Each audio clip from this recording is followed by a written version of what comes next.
bater palma. Bom, obrigada pelo convite, bom dia a todos. Antes eu quero agradecer o convite de estar aqui falando um pouco da minha experiência.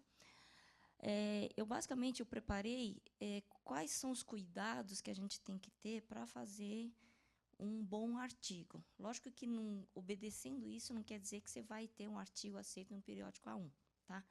Mas são alguns cuidados que eu tomei para ter artigos A6 em revistas de alto impacto, tá? Então,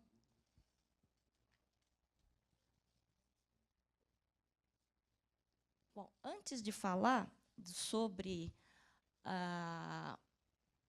como fazer um bom artigo, eu queria falar algumas coisas sobre a internacionalização. A internacionalização é uma palavra que está assim na moda, todo mundo fala em internacionalização, e a USP quer se internacionalizar. Só que, para ela se internacionalizar, nós precisamos tomar algumas atitudes. Tá? Então, eu vou falar algumas ações que alguns programas de pós-graduação fizerem em outros países e, quem sabe, a gente também possa fazer. Então, eu vou citar o que foi feito em alguns países que a língua materna não é uma língua inglesa. Tá? Então, por exemplo, na Espanha, todos os programas de pós-graduação, as aulas são ministradas em inglês. Na graduação é em espanhol, mas na pós-graduação é em inglês. Tá? Outro país que eu sei é a Holanda, que, desde a década de 80, o curso de graduação ela é dado em 2 línguas, em inglês e em Dutch. Então, se você for conversar com o holandês ele não vai falar com sotaque. O inglês holandês é fabuloso. Não conheço nenhum holandês que fale mal inglês. Por quê? Porque já tem desde aquela vivência de começar a falar, né? Então, as aulas são dadas em inglês e em Dutch. Na Alemanha, as aulas da graduação são dadas em alemão, mas as aulas de pós-graduação são dadas em inglês. Na China, as melhores universidades, as bem classificadas, as aulas de pós-graduação são dadas em inglês.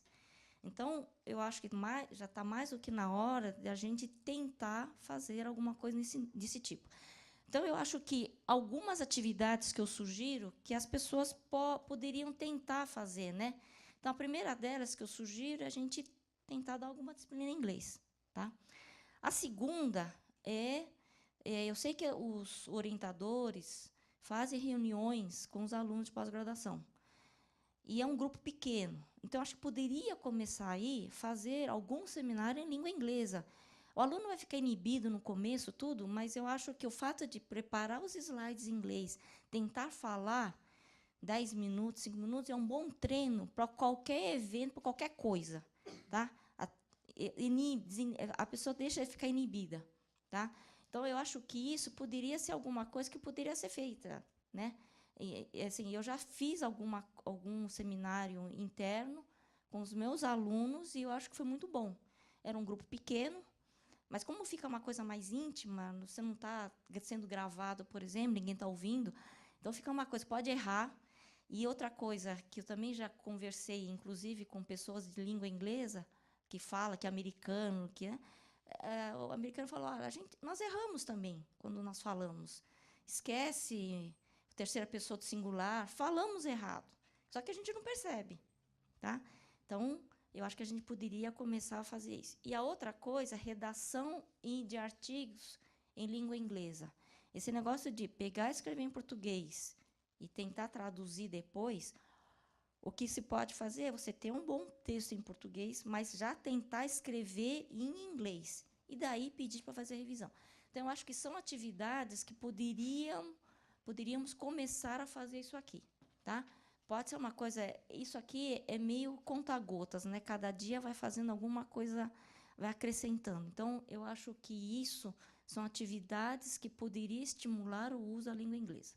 Tá? Então, isso é opinião minha. Bom, o que eu vou falar um pouco isso daqui. Eu vou falar um pouco qual é a produção científica no mundo, motivos de a gente estar publicando um artigo, como é que escolher um periódico, como é que escreve, estruturar, componentes de um artigo, como é que é avaliado e algumas curiosidades. Bom, produção científica. Isso aqui eu peguei do Cimago. E aqui a gente tem... Isso aqui, na verdade, são documentos publicados. Isso não quer dizer que sejam artigos. Tá? Qualquer documento publicado. Eu não achei nenhum dado mais atual. Então, eu peguei desde 2009 até 2015 o número de documentos publicados. Então, os Estados Unidos dispara, seguido pela China, obviamente, tá? E os outros países está meio constante, né? Não mudou ao passar do ano. E nós estamos aqui. Essa linha marrom aqui somos nós, tá? E aqui, se não me engano, acho que é a Rússia, tá? Né? E a Índia, na verdade, eu pus os BRICS aqui, a Índia está muito melhor que nós, tá? Aí eu excluí um pouco os Estados Unidos só para ver o que acontece, tá? Então, excluindo os Estados Unidos, só para ver como é que fica aqui, tá? Então, tá aqui a Rússia e o Brasil tá quase igual, mas a Índia, ela tem um bom potencial, tá? Então, os indianos aqui, eles têm tido um crescimento, tá? Quer dizer, pelo menos, principalmente de 2009 até 2013. E, lógico que não se compara o volume de coisas que os Estados Unidos publicam com relação a gente. Nós publicamos 10%, tá? Isso aqui é vezes 100, é vezes 1000, tá? Então, se eles estão em torno de 500 mil, nós estamos em torno de 50 mil. A posição nossa é mais ou menos em torno do 13º a 15º. Isso varia de ano para ano, mas é mais ou menos isso. Os dois lugares tops aí é Estados Unidos e China. Tá? China aumentou muito. É que eu não tenho aqui o gráfico dos anos anteriores, mas a China, ela, assim, comparado ao mundo, ela disparou. Vocês podem ver que o chinês domina em tudo. Qualquer coisa tem chinês fazendo. Tá? Bom, então, nós temos vários... Opa!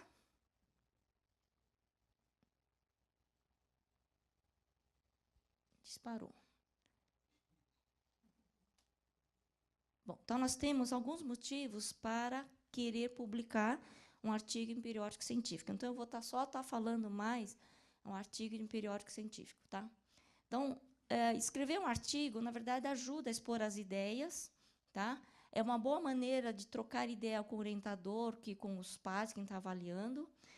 E, geralmente, eu acho que é interessante, a gente tem que escrever em várias vezes. Isso não é uma coisa, não é uma tarefa que você começa, termina e fala, nunca mais eu quero fazer. Tá? Você vai começar, vai ler, vai reler de novo. Então, é assim, você começa a escrever como se fosse um pão. Você deixa a massa descansando, depois pega de novo, amassa de novo, lê de novo, põe lá. Então, quem faz pizza é mais ou menos isso, né? Pega, amassa, faz, volta, pega, cresce, faz... Então, fazer artigo é mais ou menos isso. Existe essa operação várias vezes. Então, não adianta você querer ter pressa, porque o pão não vai crescer, tá? Então, você tem que escrever, esperar um pouco, escrever de novo, ler de novo. Então, essa realimentação é necessária para você fazer melhorias no seu artigo, tá? Então, algumas vezes, eu esqueço que o apontador está aqui embaixo. Então, a ideia é você preparar, né? E, muitas vezes, ele é uma versão estendida de algum trabalho que foi apresentado em algum congresso, né?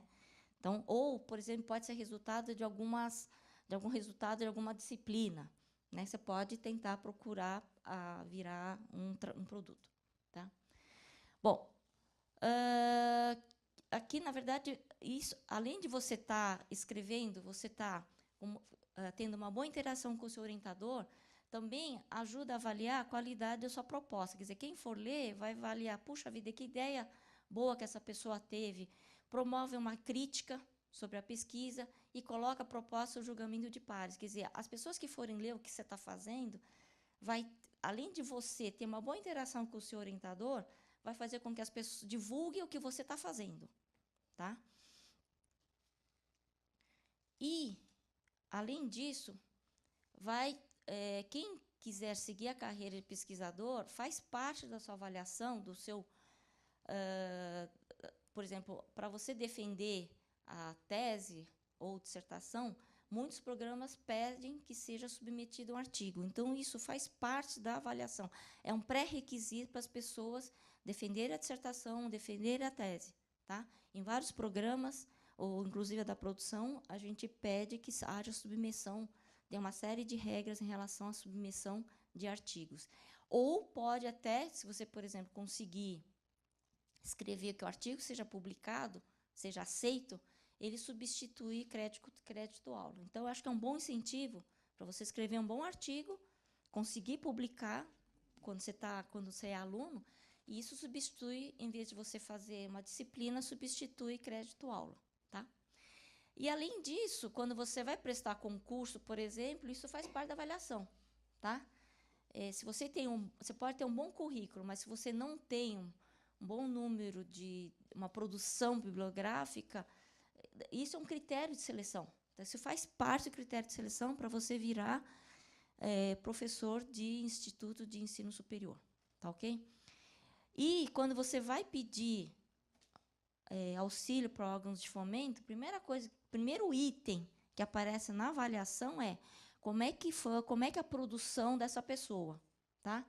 Ontem acabei de avaliar um pedido de pós-doc, todos, CNPq, CAPES, FAPESP, a primeira pergunta que eles fazem lá no quadrinho é como é que é a produção bibliográfica científica do candidato. Então, isso faz parte da avaliação. Tá ok? Bom, então, além disso, compõe, como a professora Selma já falou, ela faz parte da avaliação da CAPES. Então, a avaliação CAPES dos programas de pós-graduação a produção científica faz parte da avaliação. Então, nós temos bons motivos para escrever um bom artigo. Primeiro, se você quer ser professor, isso faz parte. Se você vai pedir auxílio para o órgão de fomento, faz parte. E faz parte da avaliação de programa de pós-graduação. Tá? Bom, eu estou achando que está... Não, acho que é do meio, sei lá o que eu fiz. Oh!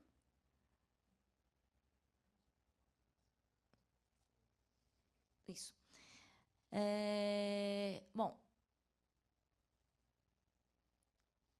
Bom, além disso, é que tem o apontador que está aqui embaixo, e aí eu acho que está aqui em cima, eu apertei e fui fugindo. Bom, então, mais uma outra coisa é o seguinte, quando você publica com pessoas não somente do seu departamento, do seu programa, se você publica com outras pessoas de outros programas, isso mostra também a nucleação das pessoas, né? Como é que ela consegue agregar outros elementos de outros programas, de outras instituições. Então, quando a CAPES faz a avaliação, ela também olha isso daí, qual é o grau de nucleação que o autor está sendo capaz. Então, se ele é capaz de apenas publicar com o seu orientador, se ele é capaz de publicar com outras pessoas de outros lugares, e também, além daqui vamos dizer, do nosso país, com o exterior. Qual é a capacidade de nucleação do grupo, e assim por diante. Então, isso faz parte da avaliação dos programas de pós-graduação. Tá? Bom, então, como é que escolhe o periódico?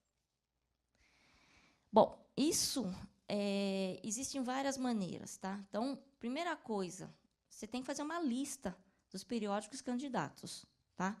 Então, você tem que verificar o assunto que você está querendo pesquisar versus o escopo. Né? Então, você tem o assunto que você está escrevendo e você quer ver qual é o escopo do periódico. Então, você tem que ler, né, na página que aparece da revista, qual é o escopo do periódico. Uma outra coisa que é bom fazer é o seguinte, quando você está escrevendo, você tem as palavras-chave.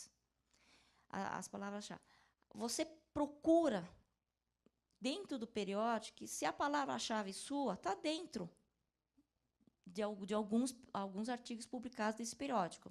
Tá? Se não tiver, ou a sua palavra-chave está ruim, isso também é uma coisa que eu vou falar mais para frente, o que é a palavra-chave, né? Ou esse periódico não encaixa. Ou, por exemplo, você pesquisou e achou 2 artigos, mas, sabe, assim, muito antigos. Então, isso é uma maneira de você verificar a adequação do periódico versus o que você está pesquisando. Então, isso seria uma maneira. E a outra coisa, você tem que ler os artigos que estão publicados, para verificar se existe um casamento entre o que você está fazendo e o que está sendo publicado. tá?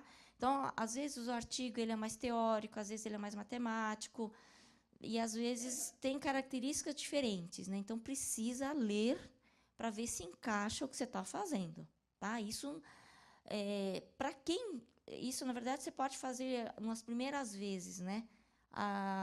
Quando você conhece já a revista, você já sabe, olha, essa revista tem esse perfil, você já sabe onde vai publicar. Mas, as primeiras vezes, você tem que fazer uma lista e ficar procurando qual que é o mais adequado, tá?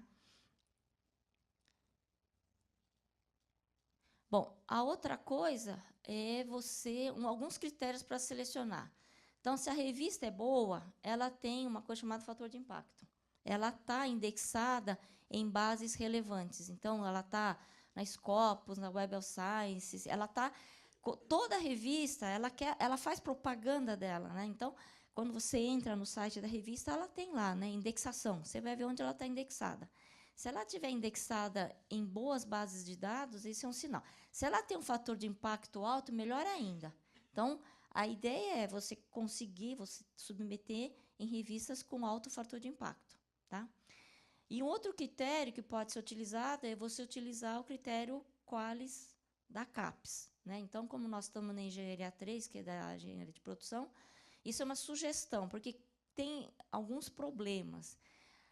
A CAPES ela estratifica os periódicos, né? Então, o professor Fernando falou, tem o A1, A2, os estratos. Então, tem A1, A2, B1, B2, B3, B4, assim por diante. Tá? Só que essa estratificação ela é baseada no universo de periódicos publicados. Então, pode ter um periódico muito bom, só que ninguém conseguiu publicar naquele ano, naquele período, então, consequentemente, não está na base Qualis. Tá? Então, e tem mais. O critério da Qualis ela muda de um ano para outro. Então, por exemplo, em 2013, quem for entrar no site da Qualis, na Web of Qualis, você vai ver que algumas revistas que estavam no extrato em 2013, em 2014 estava em outro extrato. Em 2013 estava em alguma classificação, mas em 2014 não está mais, sumiu. Não é que sumiu porque ninguém conseguiu publicar em 2014. Tá? Então, tem alguns porém, ao utilizar o critério, né, a qualificação da Qualis. Então, eu digo que é uma sugestão. Tá? Você pode pegar e utilizar isso como sugestão. E a sugestão também é você escolher sempre de estratos superiores. Tentar submeter em estratos superiores. Submeter e publicar. Tá ok? Bom, eu vou falar um pouco de redação, como é que monta. Assim, são algumas dicas de como é que tem que escrever um bom artigo, tá? Bom, quando você for escrever, você tem que escrever como um cara que entende muito do assunto, tá? Não pode escrever como se fosse um relatório técnico, tá? Isso é um erro muito comum. Esse rearranjo de tópico também se bem que já existe uma ordem padrão, né, de como é que você vai escrever um artigo, né? Mas isso é uma coisa importante. Como é que você vai rearranjar os tópicos? Como é que você vai apresentar isso aí, né? E tem algumas frases que às vezes o pessoal exagera, né? Então tem frases assim, porque assim, quando você vai escrever um artigo, você precisa dizer onde você está contribuindo. O que você está fazendo diferente? Mas também você não pode exagerar. Olha, nunca ninguém fez isso, jamais, sabe? Então, você tem que escrever que seja positivo, mas não exageradamente, né? Então, evitar coisas desse tipo, tá? Eu descobri o melhor método para fazer pão de queijo, alguma coisa. Então, não exagerar, tá?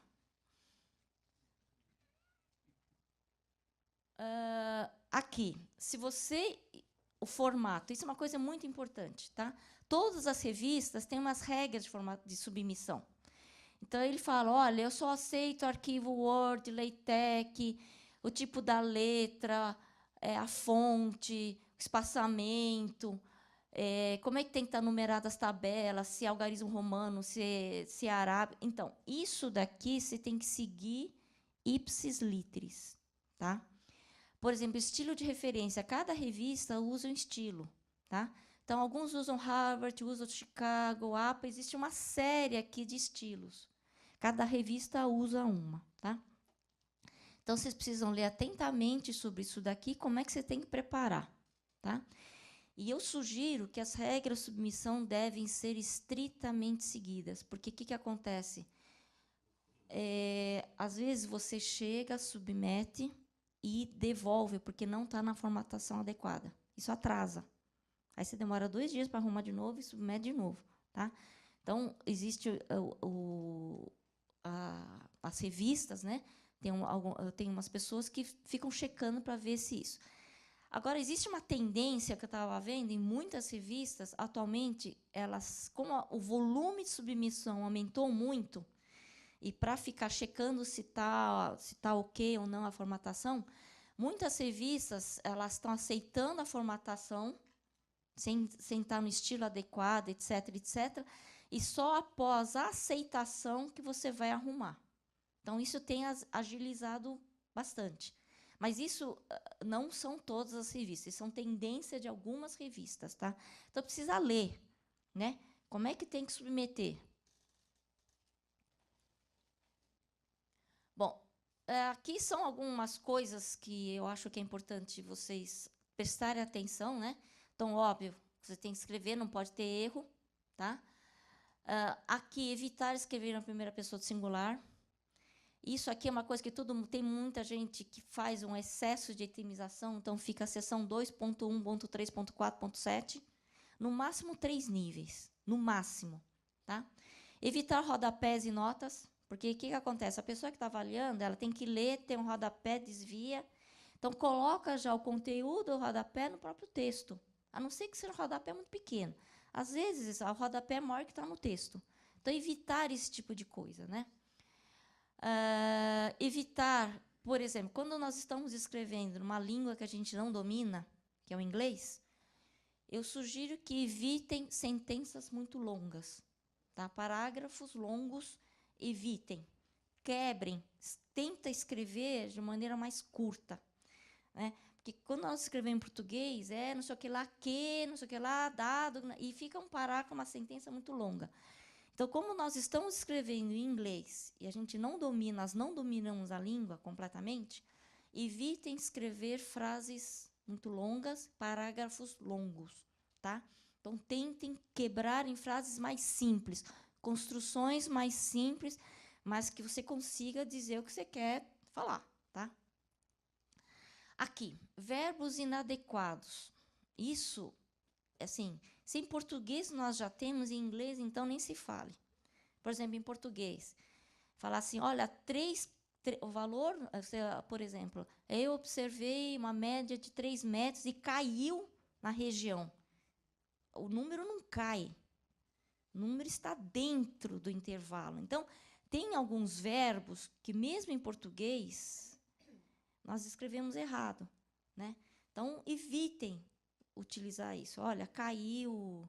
Então, eu sempre, quando algum aluno escreve isso, eu falo assim, caiu, machucou? Porque parece que caiu, tem que se machucar, né?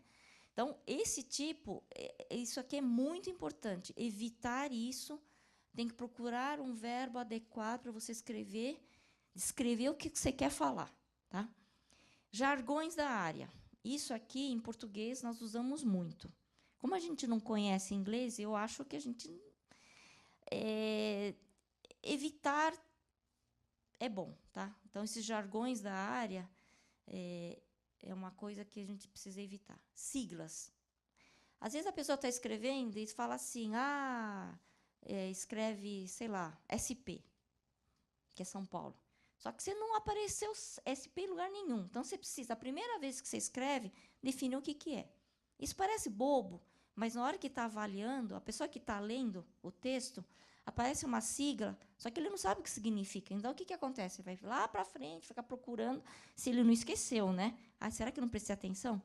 Então, isso é uma coisa muito comum as pessoas errarem. Tá? Bom, uma estrutura geral, quando vocês forem submeter, essa é mais ou menos a estrutura de todo o artigo. Tá? Não conheço, é mais ou menos isso que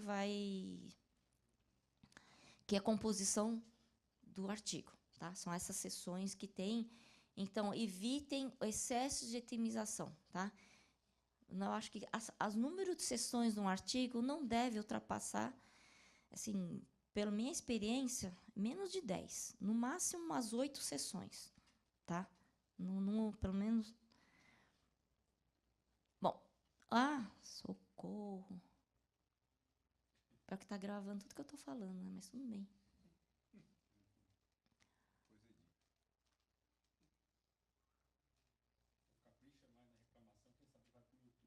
É.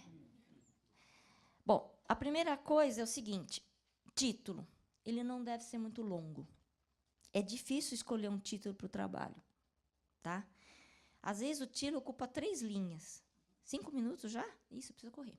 Então, vamos lá. O título não pode ser muito longo, tá? As palavras-chave não podem ser muito abrangentes, tá? O abstract é uma coisa que eu já observei, não pode colocar referência. Então, às vezes, evitem colocar referências bibliográficas no próprio resumo.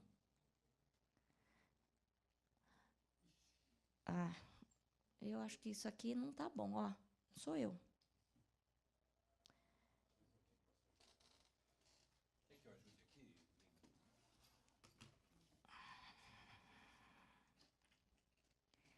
Bom, deixa eu só falar algumas coisas que são importantes. Bom, a introdução, a pessoa tem que colocar o que ela está contribuindo, né? Qual é a posição do artigo, incluir nessa hora que tem que incluir as referências relevantes. Depois, tem que falar sobre o desenvolvimento, né?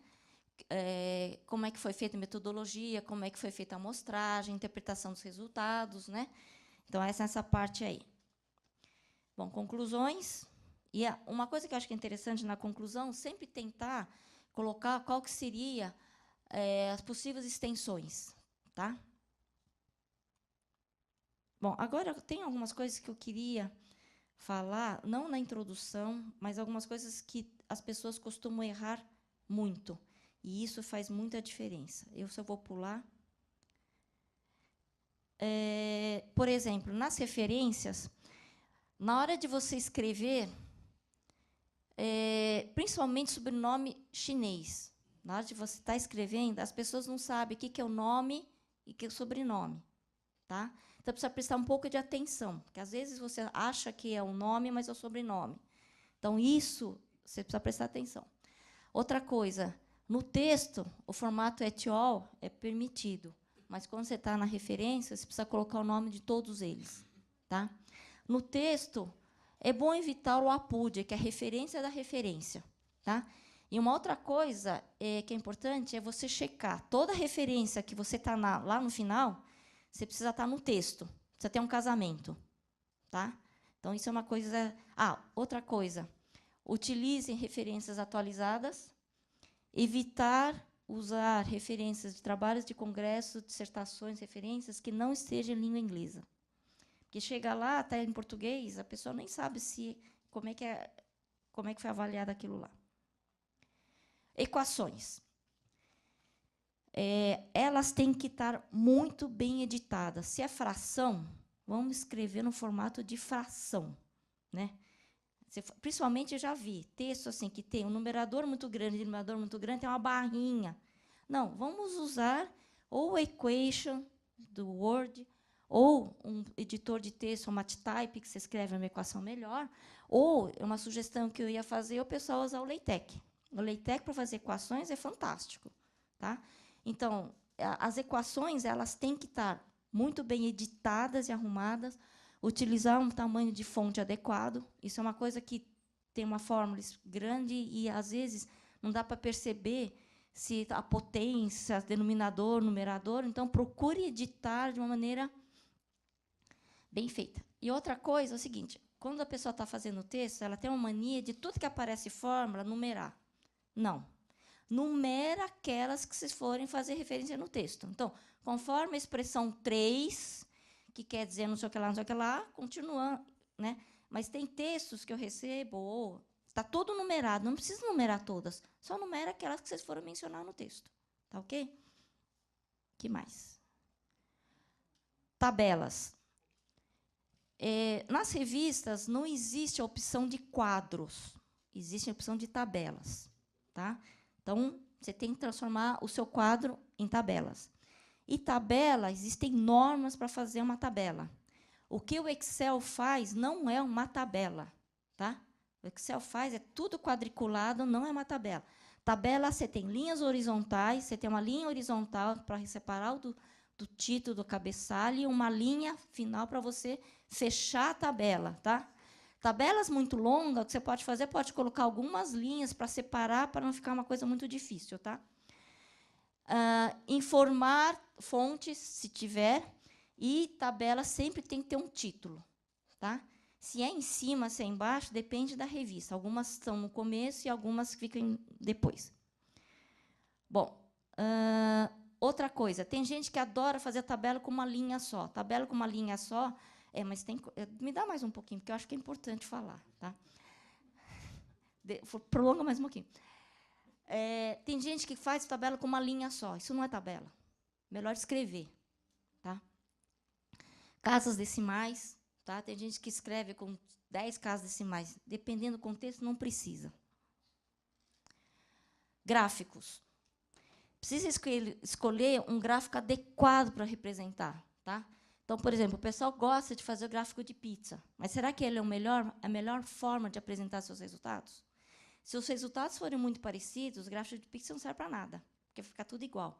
A ideia de você olhar para o gráfico é você olhar e ele contar, sem você ler, os seus resultados. Então, a minha sugestão é que sempre faça gráfico de barras. Tá? Outra coisa, se você tiver os dados muito próximos, talvez é melhor você fazer uma tabela, porque se olhando para a tabela, você vai saber se é 3,4, 3,5. Na hora que você for desenhar, pode ser que não. Tá? Escala, eixo, tá? Figura, sempre tem que ter nome nos eixos e a escala. Isso é uma coisa que muita gente erra. Tá? E mapa também. As pessoas colocam mapa, mas não falam da escala, e nem onde está o norte. Tá? Agradecimentos. Principalmente os bolsistas, eu recomendo que agradeça aos órgãos de fomento. Né? E, quando você está fazendo revisão, agradecer os revisores pelas sugestões, etc. Atualmente, alguns periódicos não estão deixando de fazer o agradecimento quando você submete. Tá? Você só pode falar quando você aceita. Tá? Isso depende de revista para revista. Preparar uma carta para o editor-chefe, isso é importante. Tá? Antes de submeter, prepara uma boa carta para o editor-chefe, dizendo, olha, meu trabalho tarará, né? E dizer qual é a sua contribuição. Olha, esse trabalho retrata, não sei o que lá, e estou contribuindo, e assim por diante. Tá? E, antes de submeter, eu sugiro que faça uma revisão, né, com uma revisão de profissional. Tá? E conferir tudo antes de fazer a submissão. Tá? Eu vou pular um pouco da avaliação, porque eu não tenho mais tempo. E uma coisa que eu acho que é importante é não desistir durante a submissão, o período de revisão. Isso, o pessoal vem e olha, nossa, falei tudo isso, tem tudo isso para fazer? Tem. Mas acho que é melhor não... Então, e outra coisa, não desista diante da primeira rejeição, faz parte. Rejeitou? Pega as sugestões, inclua nessa versão, e acha outra revista e submeta novamente. Tá? Outra coisa, jamais submeta mais de um periódico ao mesmo tempo. Isso é pecado mortal. Tá? Uma comunidade é muito pequena. A gente acaba descobrindo. Tá? Mesmo sendo internacional. Tá?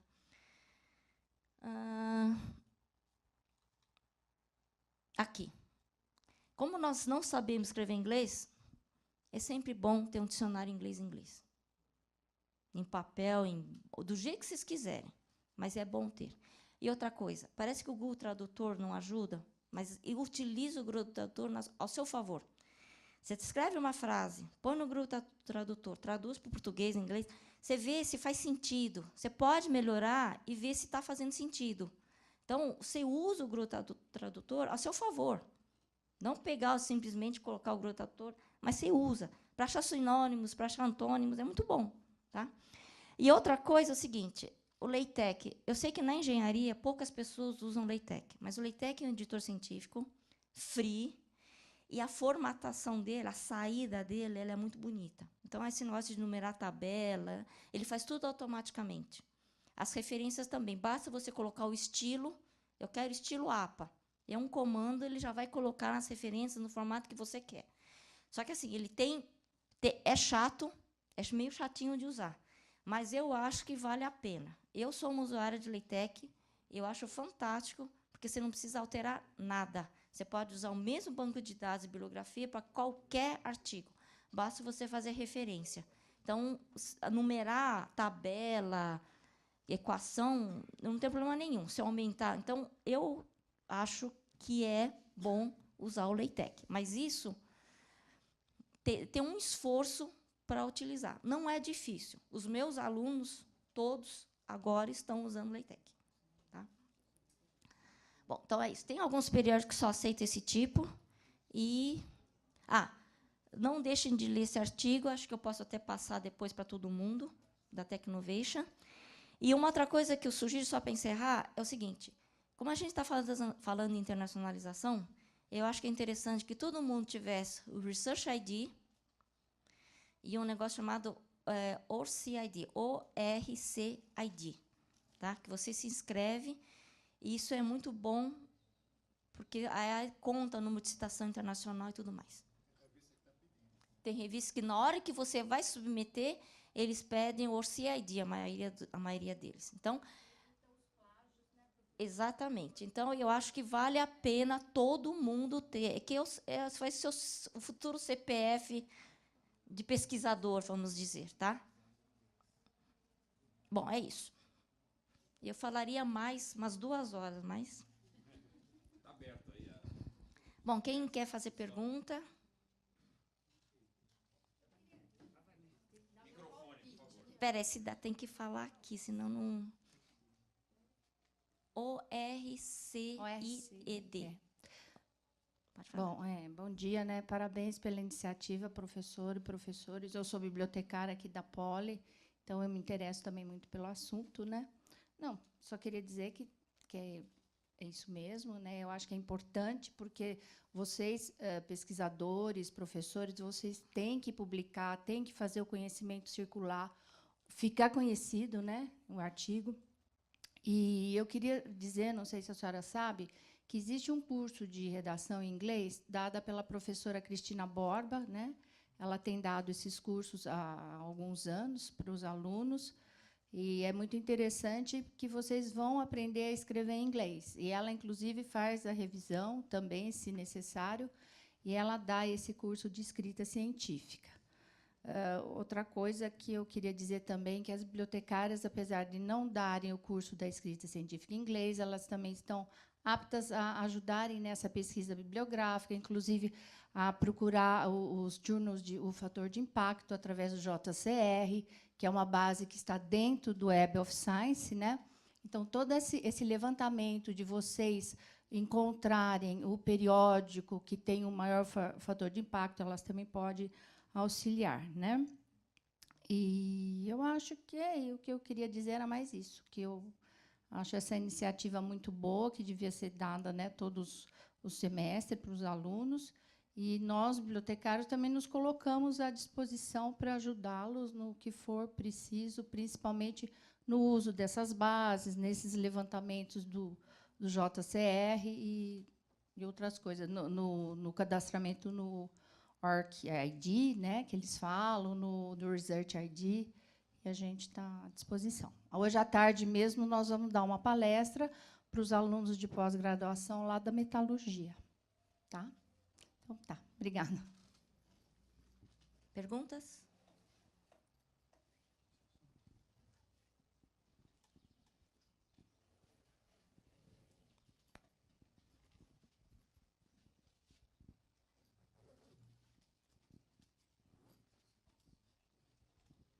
Eu sou o professor Leopoldo da Elétrica, gostei muito também.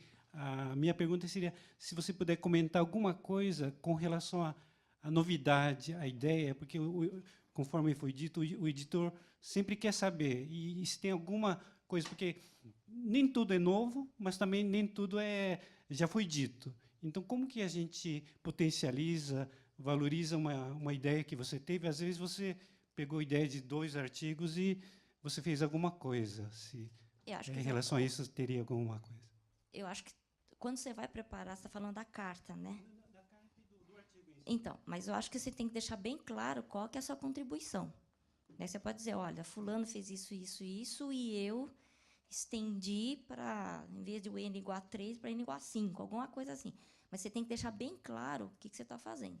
Então, eu acho que, além de estar no artigo, como você vai escrever, na carta, você diz, olha, usualmente, para tratar disso, é feito isso, isso, isso, e aqui estou contribuindo nisso, nisso e nisso. Tá? Então, mas acho que, na carta, quando você está escrevendo, é importante que você escreva isso. Tá? Não só simplesmente, olha, eu estou submetendo o artigo com título, escrito por não sei quem, não sei quem, não sei quem, best regards, e acabou. Tá? Acho que vale a pena escrever um pouco mais, dizendo, olha, esse é um trabalho qual é o assunto, né, que trata de tal tema, né, e estou contribuindo, assim, parágrafo pequeno, quer dizer, carta para o editor não pode passar de uma página, tá? Não pode escrever uma novela. Mas, assim, primeiro parágrafo se apresenta e segundo o que você está, e best regards. Tá? Mais uma pergunta?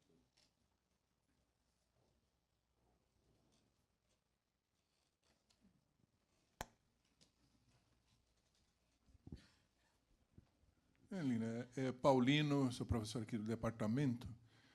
A minha dúvida é a seguinte, quanto à metodologia, né, me parece que eles estão recusando estudos de caso único, né, aplicações de algum conceito com estudo de caso único. Eles, às vezes, querem, para fazer uma validação, né, aplicação em 3 ou 4... Eu acho que faz sentido, porque você faz estudo de um único caso, que conclusão que você vai tirar? Você está olhando só para um. Acho que estudo de caso tem que ser pelo menos 2, para ser um estudo de caso.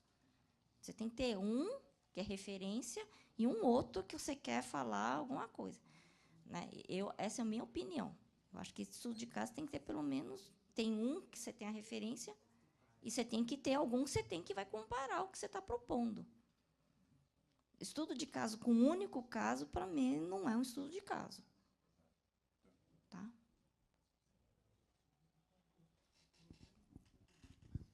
Obrigada. Uma salva de palmas para a nossa atleta de elite.